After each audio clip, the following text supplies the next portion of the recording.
अस्सलाम वालेकुम, मैं हूं दिन इम्तियाज़ और आप देख रहे हैं तख्ती ऑनलाइन। बचपन में मुझे पतंग उड़ाने का बहुत शौक था।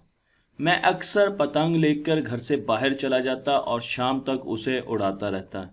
एक दिन ऐसा हुआ कि मुझे बहुत देर हो गई। मगरिब का टाइम हो गया और मैं पतंग उड़ाने में ही मशगूल रहा। वापसी पर मैं अपना रास्ता भूल गया। मैं एक बहुत ही वीरान जगह पर चला गया जहां पर एक बहुत बड़ा महल था और उस महल को देखते हुए मैं आहिस्ता आहिस्ता महल की तरफ पहुंचा और उसका दरवाज़ा खोला। दरवाज़ा बड़ी खौफनाक आवाज़ से खुला और मेरे सामने एक अंधेरी राह गुजर थी। मैं आगे बढ़ रहा था कि अचानक मेरी नज़र एक ह्योले पर पड़ी। उसका चेहरा नज़र नहीं आ रहा था और इसीलिए मैं समझा कि शायद ये कोई ड्रैकुला है। मैंने फौरन अपनी जेब से टॉर्च निकाली और उसके चेहरे की तरफ की, क्योंकि मैं जानता था कि रोशनी से ड्रैकुला जल जाता है, भाग जाता है। लेकिन ये क्या? दूसरे लम्हे मेरे मुंह पर एक जोर से थप्पड़ पड़ा। एक चुड़ैल मेरी तरफ घूर घूर के देख रही थी। चुड़ैल ने कहा कि तुम्हारा जनरल नॉलेज बहुत ही ज्यादा वीक है, क्योंकि तुम्हें तो मालूम ही नहीं है कि ड्रैकुला टॉर्च से भागता है। चुड़ैल को टॉर्च से कुछ नहीं होता और ड्रैकुला तो तुम्हारे पीछे खड़ा है जबकि तुम मुझे रोशनी दिखा रहे हो। मैंने जल्दी से पीछे मुड़कर देखा तो मुझे एक ड्रैकुला नजर आया। मैंने फौरन टॉर्च उसकी तरफ की तो वो जोर जोर से कहके लगाने लग गया, हु हा। मैं बड़ा हैरान हुआ तो ड्रैकुला ने मुझे देखते हुए बोला कि लगता है तुमने रोशनी का इनवर्स स्क्वायर लॉ नहीं पढ़ा, वरना तुम मेरे सामने दूर से टॉर्च ना लहराते। तुम्हें मालूम होना चाहिए कि रोशनी की एक खसूसियत है कि लाइट जब अपनी सोर्स से दूर जाती है तो उसकी इंटेंसिटी बहुत तेजी से कम होती है। मसलन अगर आप एक लाइट सोर्स इस फुटबॉल के अंदर रख दें, एक बल्ब इस फुटबॉल के अंदर रख दें जिसे हम एस कहते हैं, तो इस फुटबॉल के एक सेल पर, जो मैंने आपको यहाँ पर दिखाया है, कितनी रोशनी की इंटेंसिटी होगी। इसको कैलकुलेट करने के लिए हमें एक फॉर्मूला दिया गया है जो हमें यह बताता है कि I is equal to S divided by 4πr², जबकि स्फीयर का एरिया या फुटबॉल का एरिया 4πr² है।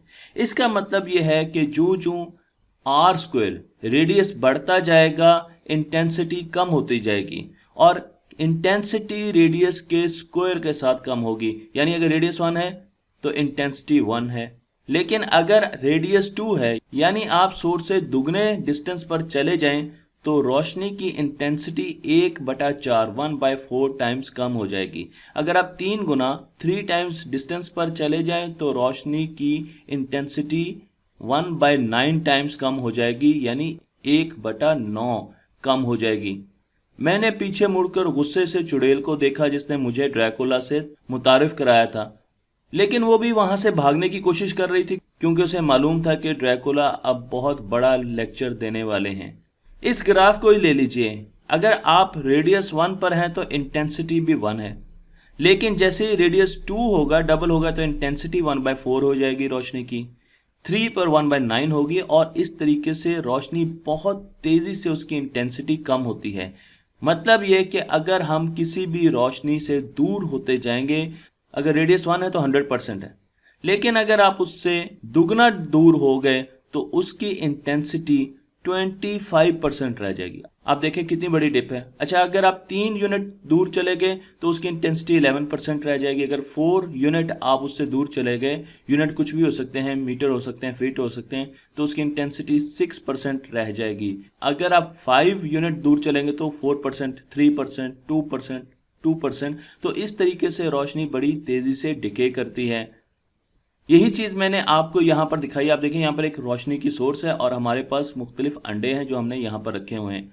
6 इंच या 15 सेंटीमीटर पर आप देखें तो अंडे पर बहुत ज़्यादा रोशनी पड़ रही है, अंडा बहुत ज़्यादा रोशन नज़र आ रहा है। लेकिन जैसे हम आगे जाते हैं 12 इंच पर आप देखें यहाँ पर आपको रोशनी कम नज़र आ रही है।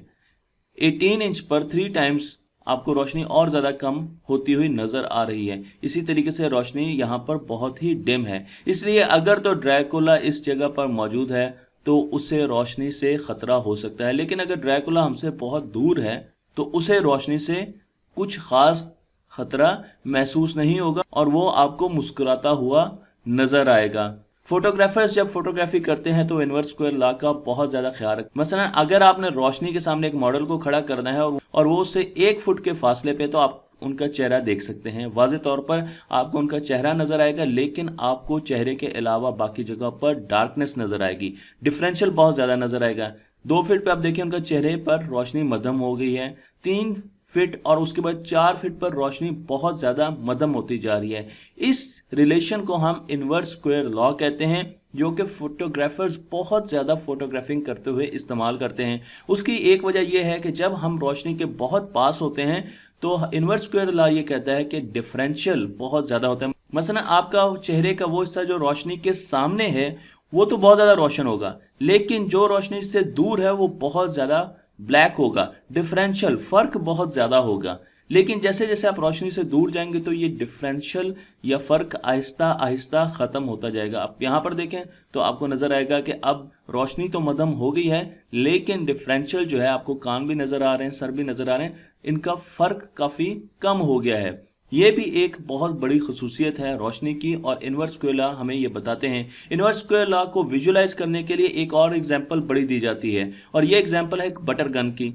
अगर आपके पास एक बटर गन है जो कि आप गन की तरह, एक बंदूक की तरह फायर करते हैं और उसमें से मक्खन निकलता है और वो एक टोस्ट पर लग जाता है, ये एग्जाम्पल इनवर्स स्क्वायर लॉ के लिए बहुत बेहतरीन साबित हो सकती है। अब आप देखें, आपने एक बटर गन ली और 1 फीट के फासले पर आपने उसको चलाया, मक्खन यहां से निकला और टोस्ट भर गया। अब आप फासला डबल कर लें, बटर गन इधर ही रहे लेकिन कार्डबोर्ड दुगने फासले पर 2 फीट पे ले जाएं, तो अब बटर गन जब चलाएंगे तो आप 4 टोस्ट अगर वहां पर रख लें ब्रेड के, तो वो सब के सब मक्खन से भर जाएंगे। लेकिन मक्खन की तय उतनी नहीं होगी, क्योंकि मक्खन की क्वांटिटी तो उतनी है, मक्खन की तय बहुत कम होगी, इंटेंसिटी कम होगी, लेकिन आपकी रीच बढ़ जाएगी। अगर आप 3 फीट पर चले जाएं तो अब 9 ब्रेड के पीसेस आप लगा सकते हैं। मक्खन की तय, इंटेंसिटी कम हो जाएगी, लेकिन आपकी रीच और ज्यादा बढ़ जाएगी। इस एनालॉजी से भी हमें इनवर्स स्क्वायर लॉ के बारे में बहुत अच्छा समझ आता है। यही चीज़ मैंने आपको यहाँ पर दिखाई है, जिसमें आपको डिस्टेंस डबल होता हुआ और ट्रिपल होता हुआ नज़र आता है। इनवर्स स्क्वायर लॉ का इस्तेमाल बहुत जगह पर होता है। मसलन अगर हम देखें तो इलेक्ट्रोमैग्नेटिक वेव्स जो कि सूरज से प्रोड्यूस होती हैं या किसी भी सोर्स से प्रोड्यूस होती हैं, वो इनवर्स स्क्वायर लॉ को फुलफिल करती हैं। उनकी इंटेंसिटी और उनकी कंसंट्रेशन आहिस्ता आहिस्ता कम होती है जब ज़्यादा डिस्टेंस पर जाते हैं। उनकी रीच बढ़ जाती है, लेकिन उनकी इंटेंसिटी काफ़ी ज़्यादा कम हो जाती है। और सिर्फ विजिबल लाइट के साथ ऐसा नहीं होता, बल्कि हमारे इंटायर इलेक्ट्रोमैग्नेटिक स्पेक्ट्रम के साथ ऐसा होता है। रेडियो वेव्स भी इनवर्स स्क्वायर लॉ को होल्ड करती है, माइक्रोवेव, इंफ्रारेड। मैं आपकी तवज्जो साउंड वेव्स की तरफ दिलाऊंगा, और हमारे पास साउंड वेव्स की इंटेंसिटी को मालूम करने का बड़ा सिंपल फार्मूला है, और वो है उनकी पावर डिवाइडेड बाय एरिया। अगर आप एक स्फीयर का एरिया लें, फुटबॉल का एरिया लें, और उसके बीच में एक साउंड सोर्स है, एक स्पीकर लगा हुआ है, तो आपके पास साउंड की जो इंटेंसिटी आएगी वो उसकी पावर डिवाइडेड बाय 4πr²। ये दोनों मिलते जुलते लॉज हैं, और आप देख सकते हैं कि इंटेंसिटी इनवर्सली प्रोपोर्शनल है r² के। बिल्कुल वही बिहेवियर। ग्रेविटेशनल फोर्स को ले लीजिए, जब न्यूटन ने ग्रेविटेशनल फोर्स का फॉर्मूला हमें दिया F=G(m)m डिवाइडेड बाय r², तो आप देख सकते हैं कि यहाँ पर भी r² डिनोमिनेटर में आ रहा है और हमें इनवर्स स्क्वायर लॉ के बारे में बता रहा है। तो जो जो हम चीजों से दूर होंगे तो ग्रेविटी r² की प्रोपोर्शनली कम होगी। मैं आपको यहाँ पर एक एग्जांपल दिखाता हूँ। इस सेब का सरफेस ऑफ अर्थ पर जो वजन है वो 1 न्यूटन है। अब मैं इसको 2D पर ले जाता हूँ तो इसका वेट 1/4n हो जाएगा, 3D पर 1/9n हो जाएगा, और इस तरीके से ग्रेविटेशनल फोर्स और वेट आहिस्ता आहिस्ता कम होता जाएगा।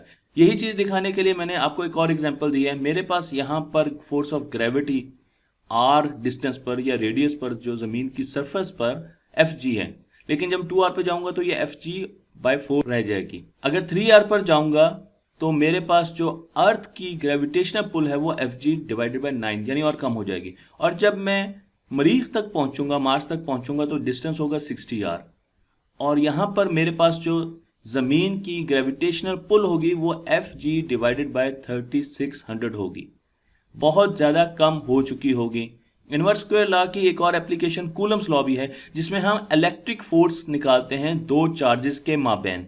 इसका फॉर्मूला मैं आपको यहाँ पर दिखा चुका हूँ। यहाँ पर K एक इलेक्ट्रिक फोर्स कांस्टेंट है, लेकिन आपको आर स्क्वायर फिर डिनोमिनेटर में नजर आ रहा है। इसका मतलब ये है कि जब भी चार्जेस एक दूसरे के पास आते हैं या दूर जाते हैं तो जो उनकी इलेक्ट्रिक फोर्स होती है, जो कूलम लॉ से हमें पता चलती है, इलेक्ट्रिक चार्ज की जो फोर्स होती है वो आर स्क्वायर के साथ डिक्रीज करती है या इंक्रीज करती है। तो जब दो चार्जेस दूर जाते हैं तो उनकी इलेक्ट्रिक चार्ज फोर्स बहुत तेजी से कम होती है और जब वो करीब आते हैं तो ये बहुत तेजी से बड़ी होती है।